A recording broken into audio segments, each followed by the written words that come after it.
Hello, universe. Welcome back to Mortality Diversity, hosted by the Dead Roots. Today we have the lovely Sean. Do you want to tell us a little bit about yourself? My name's Sean. I am a recently new business owner. I also do professional modeling. Did a rehearsal for a runway today, and I'll be doing Denver Fashion Week tomorrow and walking for J. Crew. So I'm pretty excited about that. Oh, congratulations. Oh my gosh, I walked for Denver Fashion Week multiple times, actually. It's so much fun. I think I did 3 or 4 times. Fun. Yeah, it was great. Oh my gosh. I'm so happy for you. Yeah, I'm super stoked. It's my first Denver Fashion Week. I've walked other things before.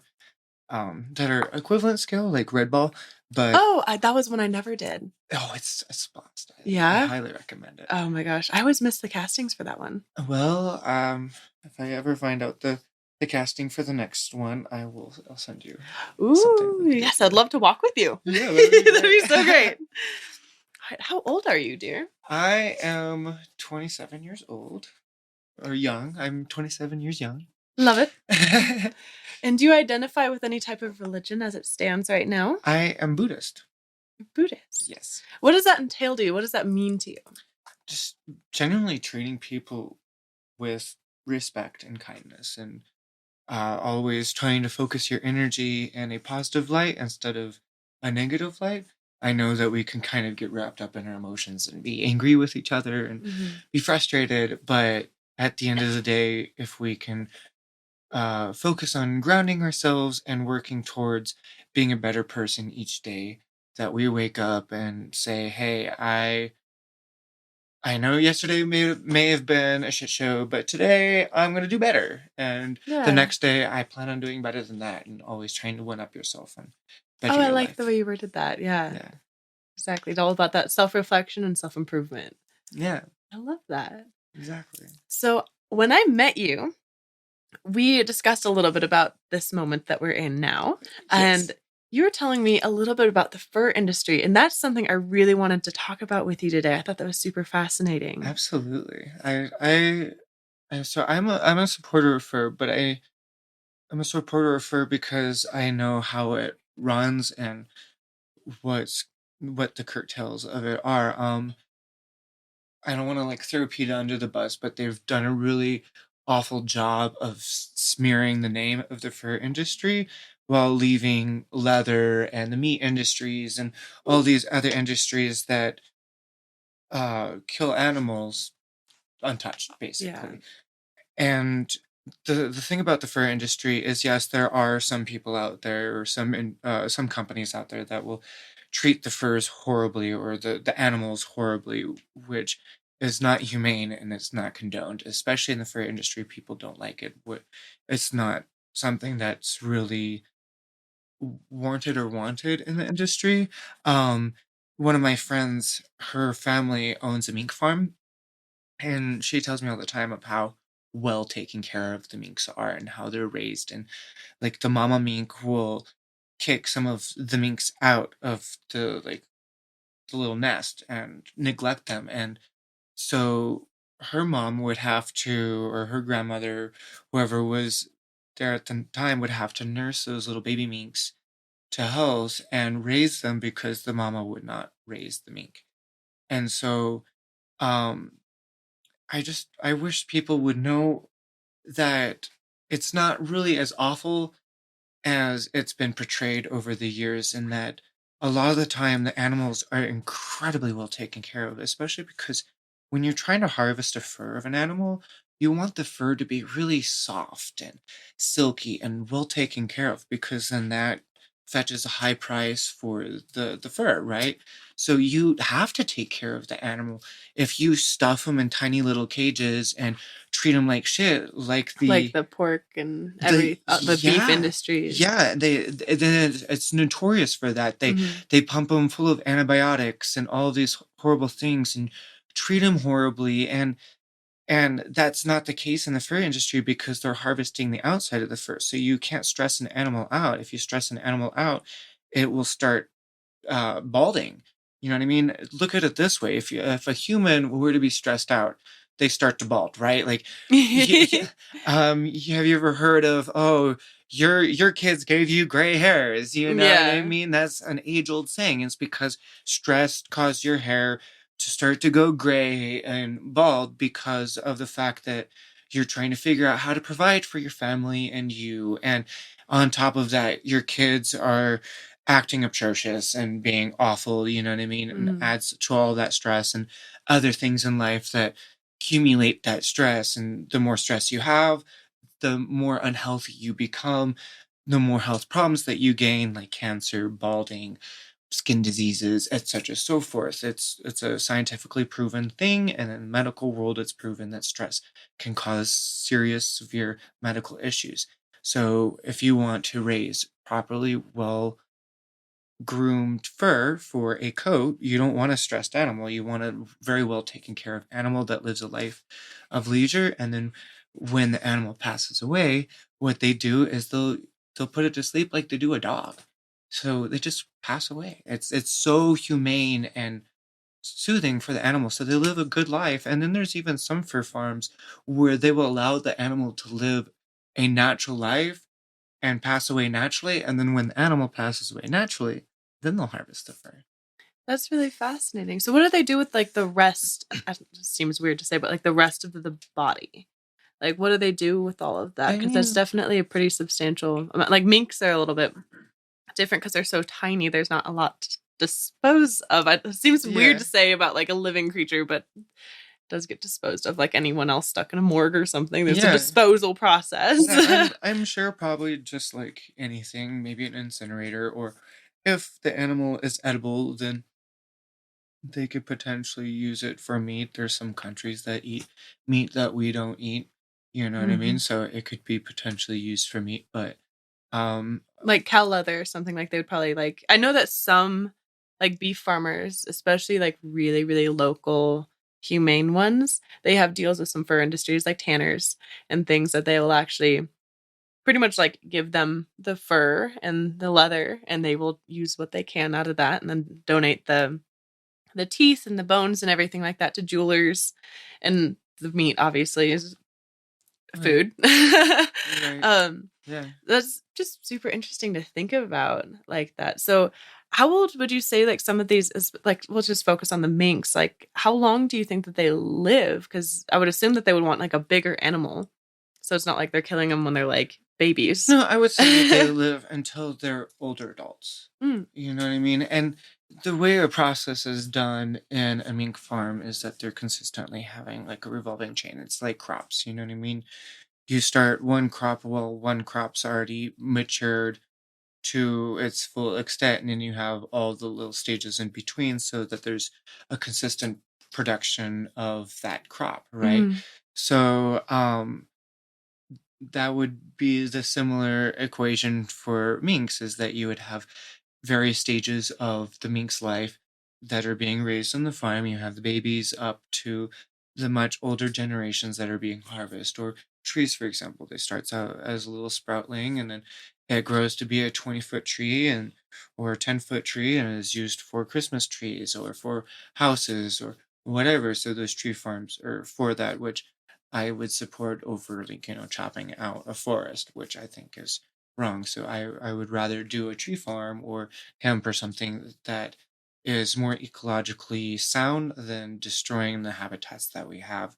And those minks, they couldn't live on their own anymore. They've been so bred that they're not a wild mink anymore and mhm. that they rely on humans to live. So to shut down a mink farm would actually be, I feel, cruel to those animals because then they would Yeah. no longer know how to survive, and It's kind of like a guinea pig in that sense. Like guinea yeah, pigs have theoretically they were domesticated long before dogs actually because they were yeah. not designed to climb nor burrow. And So there's they just live on open grassy fields and they're mhm, just cute little friends and they're so tiny that they had no like substantial meat. And so they were like just utilized as tiny companions way back and they don't actually know what country was the first country to like domesticate them because they've been around for so long, but we can't just release a guinea pig into the wild. yeah. That's sacrificial torture at Yeah. that point. It's not kind to the animal is not humane. Right. Yeah, exactly. That's so fascinating with the There mink. are some still little wild guinea pigs out there. There's not very Mhm. many, but there's like a region. I don't know exactly where, don't ask me, but I read it on a Yeah. plaque I at think a I've heard zoo. Indonesia or something like that. Yeah. It was a weird kind of like little like humid place that they like the grass there. There's just something tickles me about that is going to some random country and seeing little wild guinea pigs running about. Oh my gosh. I wonder if they're feral guinea pigs. I know that's like a weird It's like don't touch that. It's just feral. It's a feral guinea Try to pig. touch it, it growls at you. You're like, oh, I don't think I've ever heard that sound from a guinea pig. Yeah. Oh my gosh. How are you making such a deep growly sound from such a tiny little body? You're like, Oh my gosh. I was like imagining like a mink growling or something. I think they do. They do? They have like some sort of like growl, but those are like wild minks that have more of like their predatorial instincts that they would be try to be protective of their kin or themselves or whatnot. But yeah, minks are super fabulous creatures, and they really are well taken care of, and it's the same for other furs and for exotic furs. So get this, like you have all these people that are always hating against a person to go hunt an exotic fur like a cheetah or whatever. Well, the thing is I actually learned this in a college class, is that they actually started charging to go on these safari hunts $100,000 per hunt. And if you didn't kill the animal, then you have to pay another $100,000 to go on the hunt again if you wanted to get that animal. Not only did it stop the extinction of the animal, it has brought it back to a stable level of the animal so that they are on a good level of living where there's not too much and there's not too little.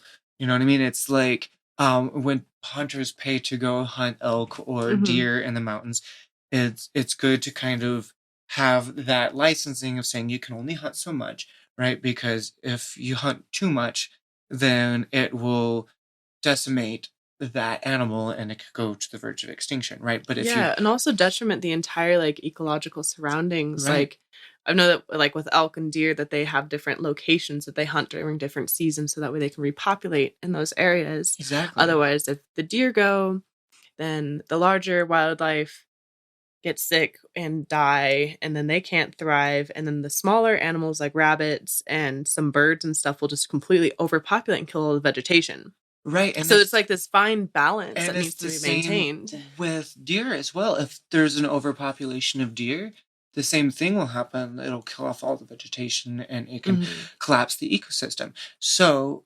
hunting to an extent can be a really beneficial thing, but it has a fine line and a fine balance between too much and too little. You know what I mean? You do want a perfect balance, and that's what was created with exotic furs and exotic hunting, is that if you want to hunt this animal, then you're going to have to pay X amount of money. Now, if you do trophy hunting and you do it illegally, that's a whole different situation. You should be carted away. You should be thrown in jail for like the rest of your life because Yeah. it's messed up, and you're potentially ruining a whole species of animal that is beneficial to this planet and going against what is being created to try to create a ecological balance. That's so much to think about. So, when you're talking about like trophy hunting and stuff like that, do some people who even like pay these $100,000, whatever, do they do that just like for the heads? Mhm. Or But what do you think about that when they just so kind of they like do, throw I away get. the rest of the body? I don't think that. So, but the thing is if you're that rich and you have $100,000 and you're hunting the animal, Mhm. they will probably keep the head, but they won't throw away the rest of the body. The rest of the body will be used somehow.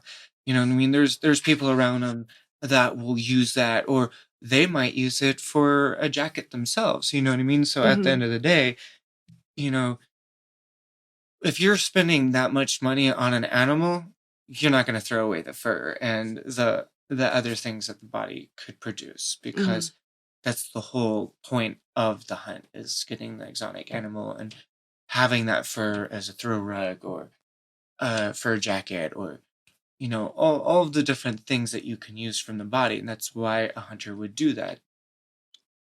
So And even if they don't use it, other people will pay them a premium for that fur and for that animal that they don't use so that they can use it and they can make it into fur and sell to someone else.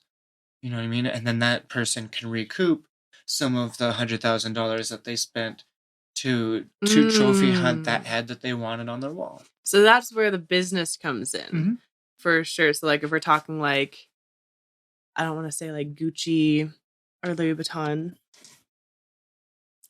Yeah, this is actually very true. The hunting goes to refugees and wildlife areas, which he was bringing up to my attention. I didn't even think about that, but that is something that was taught in my class as well. So you're very correct. Like the safari guides and everything like that, because they definitely like it's kind of like offshore fishing in my understanding, where like you have to pay for the permit, but then you also have to pay for a guide who knows the area so well that on the safari that they goes back to the villages. As what I was about to say as well, is that, like, those very impoverished villages that probably don't have a good amount of food or clean water or maybe a roof over their head. It helps finance those villages so that they can be more stable and less impoverished as well. I'm almost curious, like, this is almost a hypothetical question, but I'm wondering if some of those countries might even make a deal with some of the hunters that if they don't want to have the meat, if they'll take the meat as like some sort of food source. I wouldn't be surprised if that was most definitely a case. The furs, though, I would say would probably be sold to offshore people in the fur industry that would be more interested in using that fur for a jacket or whatnot. That's usually how that's acquired here. So, as we were kind of talking before the episode began, we were talking about like bone scavenging and shed hunting and stuff like that. There's something that I came across a little while ago that was super, super devastating to me. I found an owl that had got himself caught in barbed wire in someone's ranch. And it like hurt my heart so much, but I was looking into it because I was like, it can't just stay here. So I like took it off and buried it like properly. Because it was just so sad. Like its talons were caught around the barbed wire. Like it was fighting. Its wing was broken on it and everything. But then I was looking into the laws about like what that would mean. Like, just wanted to make sure I was protected because I know some of these like predator birds are really highly protected animals. It is like federally illegal to even have a feather from these animals. And I was thinking like, what would happen if like a cop like which I do have enough Native American blood in me to be able to own a feather or something of one of those creatures. And for a very long time, I did have a bald eagle feather in a box, and it had rabbit fur underneath it. And it was given to me at a very young age, and I don't know what happened to it. I think it just it got lost somewhere along the move in the copious amount of places that I've moved across America. So it was a saddening moment. For sure. And this animal was so beautiful. Like, and I was starting to think when I was like learning about how illegal this was, like what would happen if like a cop rolled up and saw this caught in the fence? Like, would the rancher be responsible for the death of it, or even like having it on the premise or something like that? But then like what happens to it if they get caught? Like if like a hawk gets hit on the road, like if their body just gets thrown away, but they're such I want to say protected animals that people aren't even allowed to have them or hunt them, but then they just get thrown in the trash if they die of natural causes or human causes like car accidents and barbed wire. Like it's devastating. Yeah, and I don't think nothing really happens, and either the law enforcement don't know about it, or they don't know about the laws, or don't care because they have bigger fish to fry. And so there is a very big discrepancy, I would say, in a lot of laws, or laws that aren't even really ever upheld. For example, have you ever heard of stupid laws in various states? In Denver, there is a ridiculous law that it is illegal to drive a black car on a Sunday night.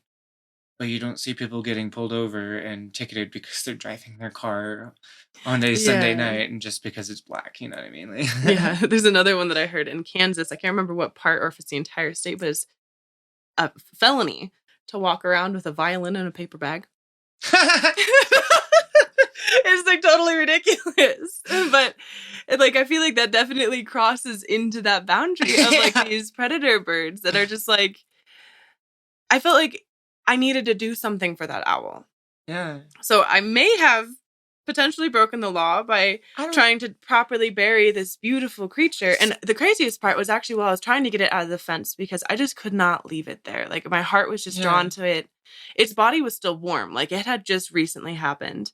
And this truck drove up next to me. I'm like, oh no, I'm going to get in trouble for like trying to help like properly just like bury this bird. Yeah. It was the rancher.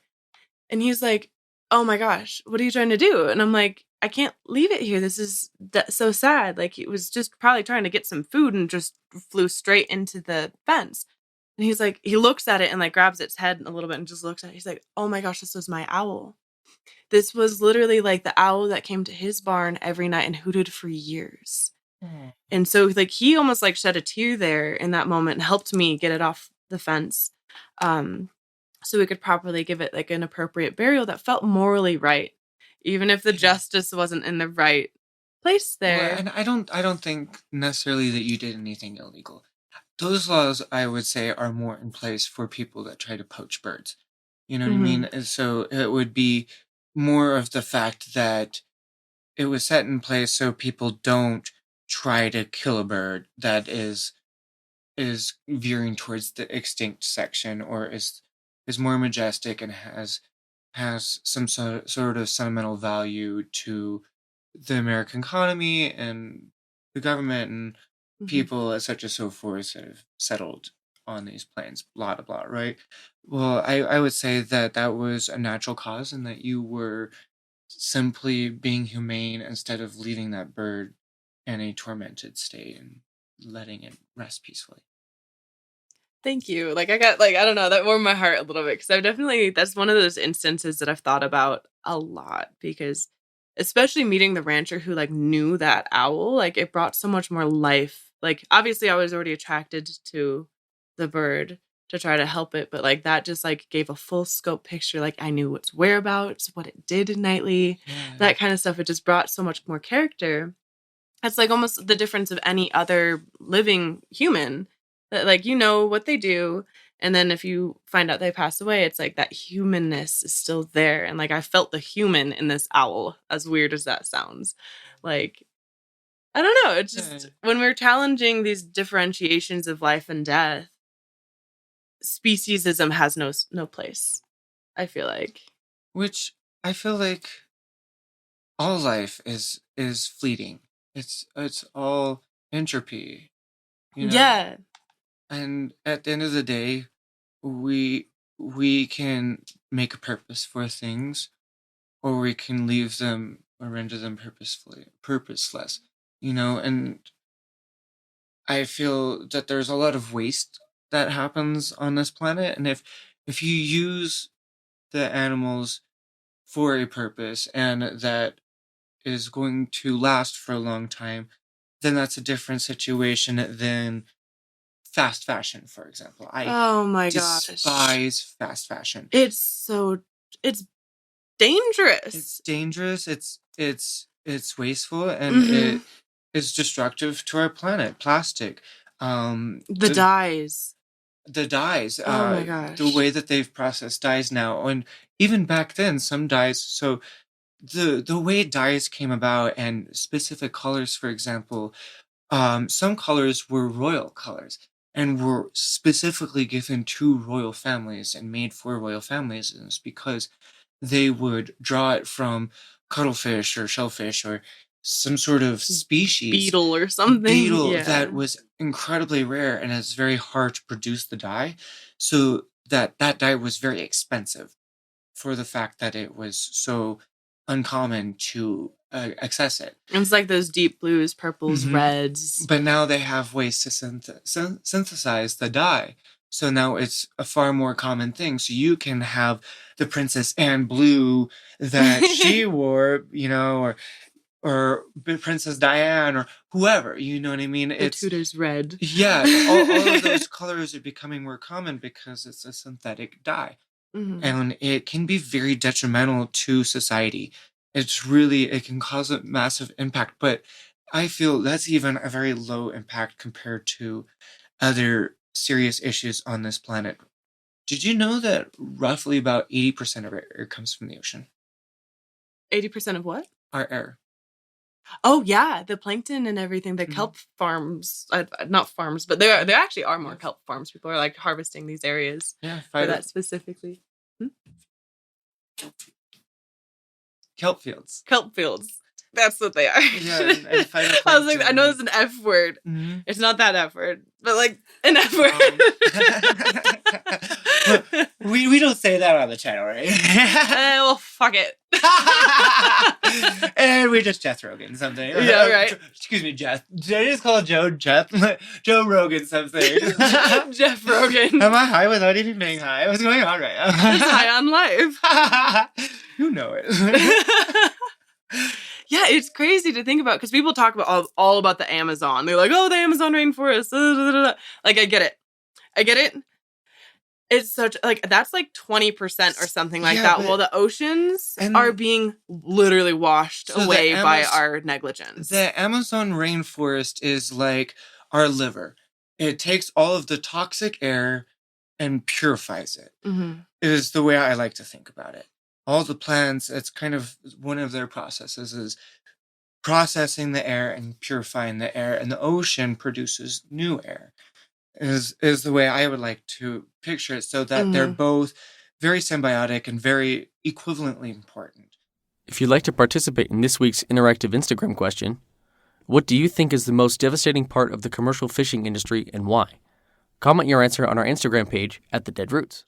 And the destruction of the land that we're doing is very detrimental, not only to our air supply, but to so many other aspects of our life, from food to, I don't know, just life in general. Without all these different ecosystems, we would cease to live. If we completely destroy the bees, we no longer have food, and we're destroying them at alarming rates. Yeah, it's awful. There was this hippy dippy dude I met a while back at a dead show thing, and he was so fascinating, but we were talking about bees and time and celestialism and all this stuff, and he's like, oh yeah, well, Albert Einstein said that if the bees go extinct, we'd have 4 years. But what the fuck did Einstein know about time? I thought that was the funniest thing, first of all, but also like he had such a strong point that I had never heard that before. And probably one of the only seriously genius things Einstein said. Another thing which has been like quoted but unquoted, no one can really say yes or no whether he said this or not. But it has been said that Einstein also, when he was asked what it was like to be a genius, he said, I don't know, ask Tesla. Because Nikola Tesla was the true genius. He was the one that pretty much was the behind-the-scenes engineer of most everything you see in common day life. Without the copious volumes of work that he did, we would have not nearly sprouted where we have today. Yeah. Completely. There's like so much hidden talent in the fine details of life itself, whether we're talking about Nikola Tesla or we're talking about the bees or the kelp farms. Yeah. Thomas Edison. What is it? The kelp, what is it? Nikola Tesla's ideas too. Like, I'm just like, it freaks. Yeah. Freaks the kelp fields. I don't know what my deal is. The kelp fields. Yeah. Farm field, tomato. Right? Yeah, exactly. I can't stop. But you're absolutely right. Like, there's so much that's just slipping through the cracks that we're not paying attention to, and the things that we should be paying attention to, like how bad the beef industry is, or how bad even what is the word I'm looking for? The emissions from the beef industry. It's not even just so. Yeah, exactly. Don't get me wrong. I love a good steak, and it's really hard to turn that down. But the carbon emissions that are happening from the beef is an alarming thing. Completely. Really, and I choose to completely not participate in that. I haven't had any beef in over 15 years. I'm so proud of you. And thank you. The amount of strength that you have is very impressive and astonishing. I don't think I could ever do it. I love meat. I wish I could. I really do, because there's so much more benefits to not eating meat. But I really love meat. To each their own. I actually just started eating poultry again, and I've dabbled a little bit in pork, but pork doesn't like me very much because I was vegetarian for so long that I can't digest it anymore. Yeah, So I have to stick with the really like light white meats. They did a study on this, is that vegetarians versus meat eaters have less of a diversity in their microbiomes, Yeah. and all of the little organisms that work in our body. They're reduced dramatically. So you guys can have more perception to sicknesses that we wouldn't, for the fact that our diversity is bigger, because it's consuming flesh.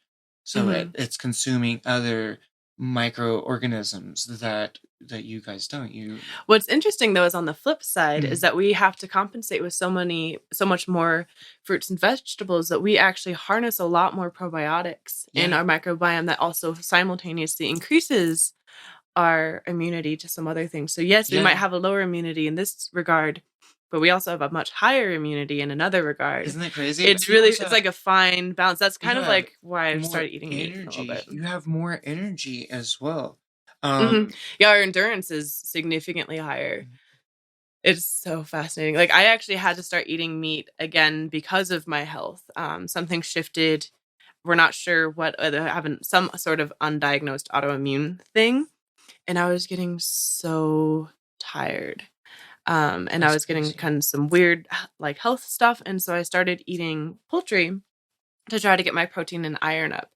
And I have been a lot healthier since I've done that, but I was perfectly healthy before. So something shifted. I don't know what it was, but being able to maintain that subtle balance of just like using it for the benefits rather than the indulgence. Right. That is super, super helpful. Like finding that middle ground. And I wish society could go back to a more wholesome society where people raise their own cattle. They raise their own chickens, their own pigs. For a year when I was younger, I lived on a farm and we grew our own crops. We raised our own pigs and chickens, and it's night and day taste too. The taste. Oh my gosh. Yeah. Our garden every year we look forward to it because it's like we grow all of our own fruits and vegetables during this spring and summer. And oh my gosh, there's nothing like a fresh tomato that's homegrown. Oh my god! Oh, my mouth is like watering over right now. And strawberries, seriously, strawberries in the store are like trash. Cardboard. It's disgusting. You can taste that they've been frozen or some weirdness. Like not literally because they look weird if they freeze, but they taste like just bad. And corn. Oh my god! Don't even get me started on corn. Corn has almost like the equivalent, like classic corn that you just buy in King Supers or Walmart or whatever. How it's almost the equivalent nutritional value as styrofoam.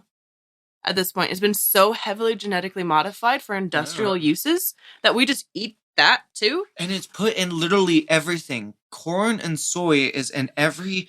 Oh my gosh! I actually have a pretty severe allergy to some soy now. It's like disgusting. It's awful. Hydrolyzed soy protein. I am like almost anaphylactically allergic to, and it is in like protein bars, granola bars. It's in Pop-Tarts. It's in like snack crackers. It's in like everything. Like I have a bunch of weird allergies to chemically stuff, but that was probably the saddest one because I can't eat Pop-Tarts. But like at the same time, it's good because I don't even want that in my system. It's incredibly bad for you. What I want to know is where humanity took a turn to start mass producing processed foods. Where as society did we think it would be a genius idea to veer off the path of healthy homegrown foods and going into a very unhealthy world of food? It honestly was because of the famines. It's because of that entirely. So they started learning and playing with the genetic modification of plants in order to more heavily mass produce it. It had nothing to do with the business initially. It was in order to produce more food for a heavier population in order to increase the survival rates. We have surpassed this level to such a degree that we are burning out all nutrition. We only have I think 20 years of topsoil left in the world.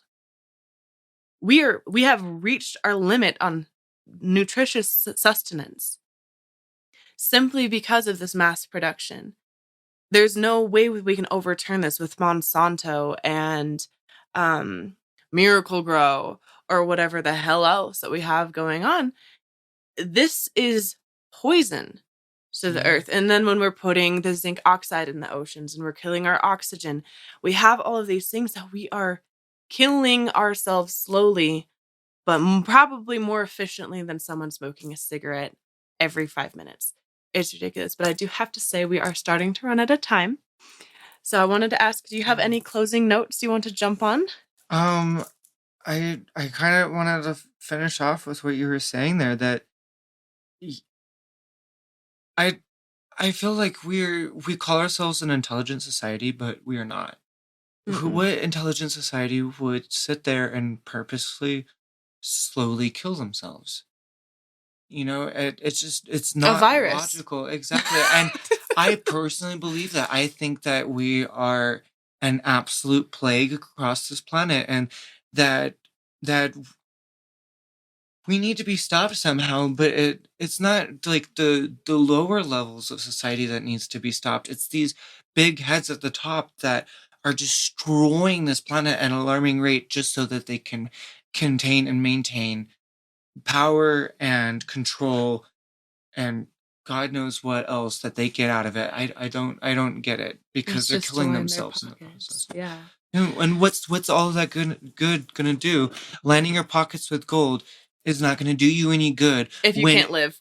when you and your future generations of your rich society can no longer live. Does that make sense at all to you? Why do you keep going when you're destroying yourself in the process too? That wealth's not going to do you any good in 20 years. Absolutely not. Nor your family. Well, thank you so much for coming on the show today. I'm so excited to have you here. I would love to do a part 2. You're so much fun. So we'll see you for season 2. Stay tuned. I'm super excited for that to be coming out as soon as possible. As you are aware, we have just released. Check out our Patreon and our Instagram, thedeadroots.org, and my personal, Santa Sequoia. Thank you for tuning in. Live spicy. See you next time.